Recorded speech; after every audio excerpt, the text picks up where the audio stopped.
మన inner peace YouTube ఛానల్లో ఒక యోగి ఆత్మకథ సెషన్స్లో శ్రీ పరమహంస యోగానంద గారి దివ్య చైతన్యంతో మమేకమవుతూ శ్రీ పరమహంస యోగానంద గారి దివ్య ఆశీస్సులతో మనం ఈరోజు ఎపిసోడ్ని స్టార్ట్ చేసేద్దాం. ఈరోజు మనం హిమాలయాల్లో మహాభవన సృష్టి గురించి తెలుసుకోబోతున్నాం. బాబాజీ మొట్టమొదటిసారిగా లాహిరి మహాశయుల్ని కలుసుకున్న వృత్తాంతం మైమరిపించే కథ అది. మరణం లేని మహాగురువుల గురించి వివరంగా తెలిపే వాటిలో అది ఒకటి. ఒక అద్భుత కథకు ఆముఖ్యంగా ఈ మాటలు ఎవరు చెప్పారో తెలుసా? స్వామి కేవలానంద గారు. ఆయన మొట్టమొదటిసారి ఈ కథ చెప్పినప్పుడు యోగానంద గారు అక్షరాల మంత్రముగ్ధులైపోయారు. అనేక ఇతర సందర్భాల్లో కూడా ఈ కథ మళ్ళీ చెప్పమని సౌమ్యమూర్తులైన యోగానంద గారి సంస్కృతం ట్యూటర్ గారిని ఎన్నోసార్లు కోరారు యోగానంద గారు. కేవలానంద గారంటే ఎవరు? యోగానంద గారి సంస్కృతం టీచరే కదా. సో ధర్మిల శ్రీ యుక్తేశ్వర్ గారు కూడా వస్తుతః అవే మాటలు చెప్పారు. లాహిరి మహాశైల శిష్యులైన వీరిద్దరు ఎవరు? కేవలానంద గారు, శ్రీ యుక్తేశ్వర గారు ఈ అద్భుత కథను సూటిగా తమ గురుదేవుల నోటి నుంచే విన్నారు. బాబాజీని నేను మొట్టమొదటిసారి కలుసుకున్నది నాకు 33వ ఏట అని చెప్పారు లాహిరి మహాశయులు. 1861 శరత్కాలంలో నేను దానాపూర్లో ఉండేవాడిని. గవర్నమెంట్ మిలిటరీ ఇంజనీరింగ్ డిపార్ట్మెంట్లో అకౌంటెంట్గా పనిచేస్తుండేవాడిని. ఒకనాడు పొద్దున మా ఆఫీసు మేనేజర్ నన్ను పిలిచాడు అంటూ లాహిరి మహాశయులు చెప్పుకొస్తున్నారనమాట. ఈ చెప్పిన కథని యోగానంద గారు ఎలా తెలుసుకున్నారు? గురుదేవులైన శ్రీ యుక్తేశ్వర్ గారి దగ్గర నుండి, అలాగే కేవలానంద గారి దగ్గర నుండి తెలుసుకున్నారు. సో వారి మాటల్లో, లాహిరి మహాశైలు గారు చెప్పిన మాటల్లో మనం ఈ కథని చెప్పుకుందాం. ఏమని చెప్తున్నారు లాహిరి మహాశైలు?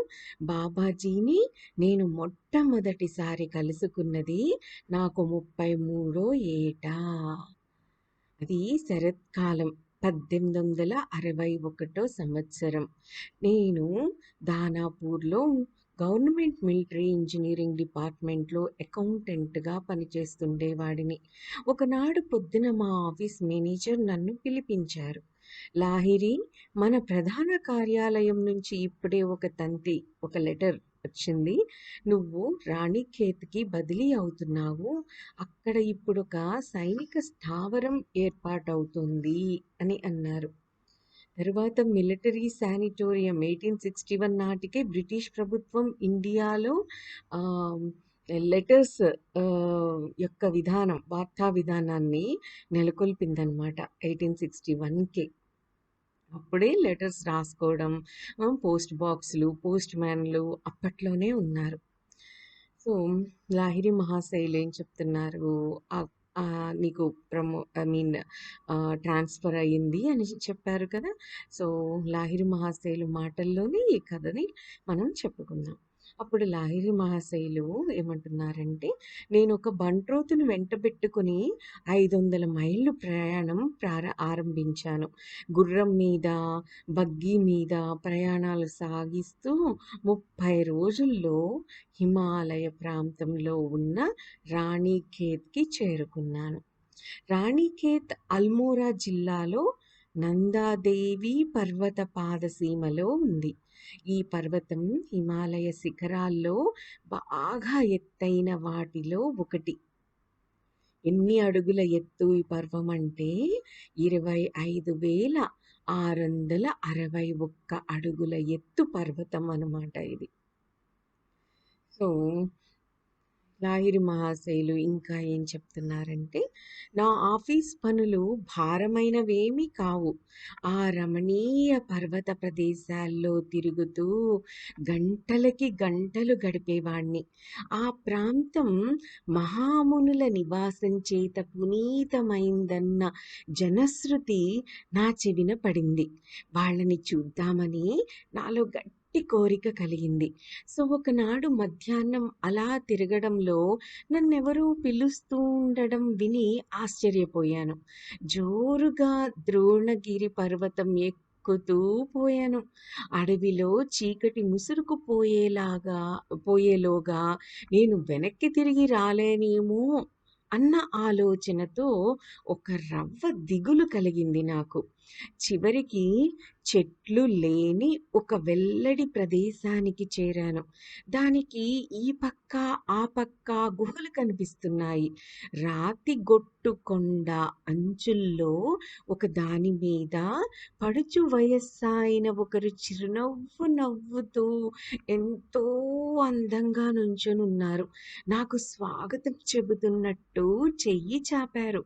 ఆయన రాగి రింగు జుట్టు ఒక్కటి మినహాయిస్తే అచ్చుమచ్చు నా పోలికలోనే ఉండటం చూసి నేను ఆశ్చర్యపోయాను అన్నారు లాహిరి మహాశయులు. అప్పుడు బాబాజీ, "లాహిరి, వచ్చేశావా?" అంటూ ఆ సాధువు నన్ను ఆప్యాయంగా హిందీలో పలకరించారు. "ఈ గుహలో విశ్రాంతి తీసుకో, నిన్ను పిలిచిన వాణ్ణి నేనే" అని అన్నారు ఆ సాధువు. నిజానికి బాబాజీ లాహిరి మహాశయుల్ని పిలిపించి గంగాధర్ అన్న పేరుతో, అది ఆయనకి పూర్వజన్మలో ఉన్న పేరట. సో, గంగాధరుడు అంటే గంగను ధరించినవాడు. శివదేవుడి పేర్లలో ఒకటి. పురాణ కథలో చెప్పినట్టు పావన గంగ స్వర్గం నుంచి అవతరించింది. దాని ఉద్ధృత అవతరణ ధాటికి భూమి తట్టుకోవడానికి శివుడు గంగను తన జటాజూటంలో బంధించి అక్కడి నుంచి అనుకూల ప్రవాహంగా భూమి మీదకు వదలడం జరిగింది. గంగాధర శబ్దానికున్న ఆది భౌతిక ప్రాముఖ్యం ఏమిటంటే, వెన్నులో ఉన్న ప్రాణ ప్రవాహమనే నదిని ఆధీనంలో ఉంచుకున్నవాడు అని అర్థం. అద్భుతమైన అర్థం ఉందో చూడండి ఆ పేరుకి. గంగాధర అంటే మన వెన్నులో ఉన్న ప్రాణ ప్రవాహమనే నదిని ఆధీనంలో ఉంచుకున్నవాడు అని అర్థం. సో ఇప్పుడు లాహిరి మహాశయులుని ఆ సాధువు ఏమని పిలిచారు? "లాహిరి, వచ్చేశావా? ఈ గుహలో విశ్రాంతి తీసుకో, నిన్ను పిలిచిన వాణ్ణి నేనే" అని చెప్పారు. అప్పుడు లాహిరి మహాశయులు ఏం చెప్తున్నారు అంటే, అప్పుడు పరిశుభ్రమైన ఒక చిన్న గుహలోకి నేను ప్రవేశించాను. దాంట్లో చాలా ఉన్ని గొంగళ్ళు, కొన్ని కమండలాలు ఉన్నాయి. "లాహిరి, ఆ ఆసనం జ్ఞాపకముందా నీకు?"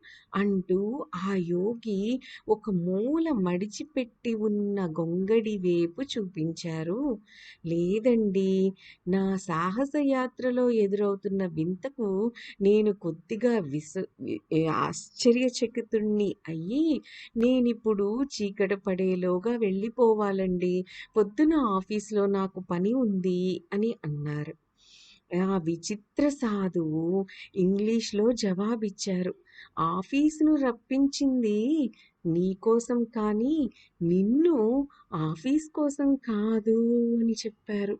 అంటే అసలక్కడ ఆఫీస్ పెట్టాలని, ఆ ఆఫీస్‌కి లాహిరి మహాశయుల్ని ట్రాన్స్‌ఫర్ చేయాలని, ఇదంతా కూడా ఎవరి సంకల్పం?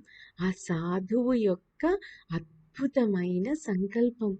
ఆయన సంకల్పం ద్వారానే సో, మన లాహిరి మహాశయులు ఆ సాధువు వేసుకున్న ఆ ఆత్మ ప్రణాళిక ప్రకారమే అక్కడ ఆఫీస్ పెట్టడం జరిగింది. లాహిరి మహాశయుల్ని అక్కడికి ట్రాన్స్‌ఫర్ చేయడము జరిగింది. ఒక మధ్యాహ్న వేళలో ఆయన ప్రకృతిని ఆస్వాదిస్తున్నప్పుడు ఆయన్ని పిలిచి ఆ గుహల దాకా తీసుకువెళ్ళి, ఇప్పుడు లాహిరి మహాశయులు ఒక గుహలోకి వెళ్ళేటట్టు చేసి, అక్కడ ఉన్న ఒక గొంగడిని చూపించి, "ఇది నీదే, ఇది గుర్తుందా? ఇది జ్ఞాపకం ఉందా నీకు?" అని అడుగుతున్నారు. సో, ఈ వనవాసి సాధువు ఇంగ్లీష్ మాట్లాడమే కాకుండా క్రీస్తు మాటల్ని అన్వయించి చెప్పడం విని నేను మూగబోయాను అన్నారు లాహిరి మహాశయులు. సబ్బత్ అంటే విశ్రాంతి దినం మనిషి కోసం ఏర్పాటయింది కానీ మనిషి సబ్బత్ కోసం కాదు అని క్రీస్తు చెప్పారు. సబ్బత్ అంటే విశ్రాంతి దినం అంటే సండే. సండే మనిషి కోసం ఏర్పాటయింది. కానీ మనిషి ఆ విశ్రాంతి దినం కోసం కాదు అని క్రీస్తు చెప్పిన మాటలాగానే ఉంది కదా! ఇప్పుడు ఆ సాధువు చెప్పిన మాట కూడా ఆ ఆఫీస్, ఆఫీస్ గురించి ఏం చెప్పారు ఆ సాధువు? ఆఫీస్‌ను రప్పించింది నీకోసం కానీ, నిన్ను ఆఫీస్ కోసం కాదు అని ఆ సాధువు చెప్పిన మాటలు వింటే లాహిరి మహాశయులకి క్రీస్తు చెప్పిన మాటలు గుర్తొచ్చాయి. అవేంటి? సెలవు దినం అంటే విశ్రాంతి దినం మనిషి కోసం ఏర్పాటయింది కానీ, మనిషి విశ్రాంతి దినం కోసం కాదు అన్న మాటలు. సో, ఇంకా లాహిరి మహాశయులు ఏం చెప్తున్నారు అంటే, నా తంతి పనిచేసినట్టు తెలుస్తోంది అని ఆ యోగి చేసిన వాక్య నాకు అగమ్యంగా ఉంది. దాని అర్థం ఏమిటి అని నేను అడిగాను అని అంటున్నారు. నేను చెప్పింది నిన్నీ నిర్జన ప్రదేశాలకు రప్పించిన టెలిగ్రామ్ సంగతి. నీకు రాణిఖేత్‌కు బదిలీ కావాలని నీ పై ఆఫీసరు మనసుకు నిశ్శబ్దంగా సూచించిన వాడిని నేను. ఎవరైనా మానవ జాతితో తన ఏకత్వాన్ని అనుభూతి కావించుకున్నప్పుడు అన్ని మనస్సులు అతనికి ప్రసారణ కేంద్రాలవుతాయి. వాటి ద్వారా అతడు ఇచ్ఛానుసారంగా పనిచేస్తాడు అంటూ ఆయన లాహిరి ఈ గుహ నీకు తప్పకుండా తెలిసిన దానిలాగే కనిపిస్తోంది కదూ అని అడిగారు. ఇక్కడ మనం ఎప్పుడు చెప్పుకుంటూ ఉంటాం కదా! విశ్వమంతా ఒకటే మనస్సు అని. ఆ విశ్వమంతా ఒకటే మనస్సు అన్న అనుభవాన్ని మనం ఎప్పుడు అనుభవిస్తాం? ఏకత్వాన్ని పూర్తిగా అర్థం చేసుకొని, ఆ ఏకత్వాన్ని అనుభూతి చెందిన మానవుడికి అది అర్థమవుతుంది కదా! సో, ఇక్కడ ఎవరైనా మానవ జాతితో తన ఏకత్వాన్ని అనుభూతి కావించుకున్నప్పుడు అంటే ఏకత్వాన్ని వన్నెస్‌ని ఫీల్ అయినప్పుడు అన్ని మనస్సులు అతనికి ప్రసారణ కేంద్రాలవుతాయి. అంటే విశ్వమంతా వ్యాపించి ఉన్న మనసు ఒకటే. సో, ఏకత్వాన్ని వన్నెస్‌ని ఎప్పుడైతే ఫీల్ అవుతామో అప్పుడు అన్ని మనసులు కూడా ఆ మానవుడికి ప్రసారణ కేంద్రాలవుతాయి. వాటి ద్వారా అతడేం చేస్తాడు? తన ఇచ్ఛానుసారంగా పనిచేస్తాడు. ఎలా అయితే ఇప్పుడు ఆ సాధువు లాహిరి మహాశయుల్ని రాణిఖేత్‌కు బదిలీ కావాలని తన పై ఆఫీసరు మనసుకు నిశ్శబ్దంగా సూచించారో, ఆ విధంగా అన్ని మనసులు ఏకత్వాన్ని అనుభూతి చెందిన మానవుడికి అన్ని మనసులు ప్రసారణ కేంద్రాలవుతాయన్నమాట. సో, లాహిరి, ఈ గుహ నీకు తప్పకుండా తెలిసిందానిలా కనిపిస్తోంది కదూ అని ఆ సాధువు అడిగినప్పుడు లాహిరి మహాశయులు ఏమంటున్నారంటే, నేను దిమ్మెరపోయి మౌనం దాల్చి ఉండటంతో ఆ సాధువు నా దగ్గరికి వచ్చి నా నుదిటి మీద మెల్లగా తట్టారు. ఆయన అయస్కాంత స్పర్శతో నా మెదడంతటా అద్భుతమైన ఒక విద్యుత్ ప్రవాహం ప్రసరించింది. నా గత జన్మ తాలూకు మధురమైన బీజ శృతుల్ని మేల్కొల్పింది. అద్భుతమో చూడండి ఆ సాధువు. అందుకే మహాపురుషుల యొక్క స్పర్శ అద్భుతమైనది. మన ఆత్మని ఒక్కసారిగా ఎన్నో జన్మల సాధనతో మనం పొందగలిగే ఉన్నత స్థితిని ఆ మహాపురుషుల యొక్క ఒక చిన్న స్పర్శతో మనం అంతటి ఉన్నత స్థితికి చేరుకోగలం. సో ఆ సాధువు లాహిరి మహాశయులు దగ్గరికి వచ్చి నుదుట మీద మెల్లగా తట్టారు. ఆయన యొక్క అయస్కాంత స్పర్శతో మనందరం ఎనర్జీ బీయింగ్సే. ఏమేమి ఎనర్జీస్ ఉంటాయి మనలో? విద్యుత్ శక్తి ఉంటుంది, అయస్కాంత శక్తి ఉంటుంది. సో ఆయన అయస్కాంత స్పర్శతో నా మెదడంతటా అద్భుతమైన ఒక విద్యుత్ ప్రవాహం ప్రసరించింది. నా గత జన్మ తాలూకు మధురమైన బీజ స్మృతుల్ని మేల్కొల్పింది ఆ స్పర్శ అని అంటున్నారు లాహిరి మహాశయులు. వెంటనే జ్ఞాపకం వచ్చింది. పట్టలేని ఆనందంతో వెక్కి వెక్కి ఏడవడం వల్ల నా గొంతు సగం పూడుకుపోయింది. మీరు నా గురుదేవులు బాబాజీ, ఎప్పటికీ నా వారే. గతకాలపు దృశ్యాలు సుస్పష్టంగా నా మనస్సులో మెదులుతున్నాయి. ఇక్కడ ఈ గుహలోనే గడిపాను. కిందటి జన్మలో చాలా ఏళ్ళు. చెప్పనలవి కాని జ్ఞాపకాలు నన్ను ముంచెత్తేస్తూ ఉంటే కన్నీళ్లు నింపుతూ గురుదేవుల పాదాలను చుట్టేసుకున్నాను అని ఎంతో అద్భుతంగా చెప్తున్నారు లాహిరి మహాశయులు. ఇంకా ఏం చెప్తున్నారంటే, నువ్వు నా దగ్గరికి వస్తావని 30 ఏళ్ల పైబడి నీ కోసం కాసుకుని ఉన్నాను అని బాబాజీ గొంతులో దివ్య ప్రేమ తొణికిసలాడిందట ఆ వాక్యం చెబుతున్నప్పుడు. నువ్వు మరణానంతర జీవితపు కలల్లో తరంగాల్లోకి జారి అదృశ్యమైపోయావు. నీ కర్మ అనే మంత్రదండం నిన్ను తాకింది. దాంతో నువ్వు వెళ్ళిపోయావు. నువ్వు నన్ను చూడలేకపోయినా నీ మీద నుంచి నా చూపెన్నడూ చెదరలేదు. మహిమాన్వితులైన దేవదూతలు ప్రయాణం చేసే తేజోమయ సూక్ష్మ సాగరం మీద నిన్ను వెన్నంటే వచ్చాను. తల్లి పక్షి తన పిల్లలను కాపాడుకుంటూ ఉన్నట్టుగా చిమ్మ చీకట్లో, తుఫానులో, అల్లకల్లోలంలో, వెలుగులో నీ వెనకాలే ఉంటూ వచ్చాను. మానవోచితమైన మాతృగర్భవాస జీవితం నువ్వు పూర్తి చేసుకుని పసిపాపడుగా భూమి మీద పడ్డప్పటి నుంచి నా కన్నెప్పుడూ నీ మీదే ఉంది. చిన్నతనంలో నువ్వు జున్ని ఇసుక దిబ్బల్లో పద్మాసనం వేసు కూర్చొని నీ చిన్నారి ఒంటిని ఇసుకతో కప్పేసుకుని ఉన్నప్పుడు నేను అదృశ్యంగా అక్కడే ఉన్నాను. ఫలించిన ఈ శుభదినం కోసం ఓపికగా ఎదురు చూస్తూ నెలలకు నెలలు, ఏళ్లకు ఏళ్ళు నిన్ను కనిపెట్టుకునే ఉన్నాను. ఇప్పటికీ నువ్వు నా దగ్గరున్నావు. ఇదిగో నీ గుహ. పూర్వం నుంచి నీకు ప్రియమైనది. నీకోసం దీన్ని ఎప్పటికీ శుభ్రంగా సిద్ధంగా ఉంచాను. పునీతమైన నీ గొంగడి ఆసనం ఇదిగో. విశాలమవుతున్న నీ హృదయాన్ని దైవభక్తితో నింపడం కోసం నువ్వు నిత్యము కూర్చున్నది ఇక్కడే. నేను తయారు చేసి ఇచ్చిన అమృతాన్ని తాగడానికి నువ్వు తరచూ ఉపయోగిస్తూ వచ్చిన గిన్నె ఇదిగో.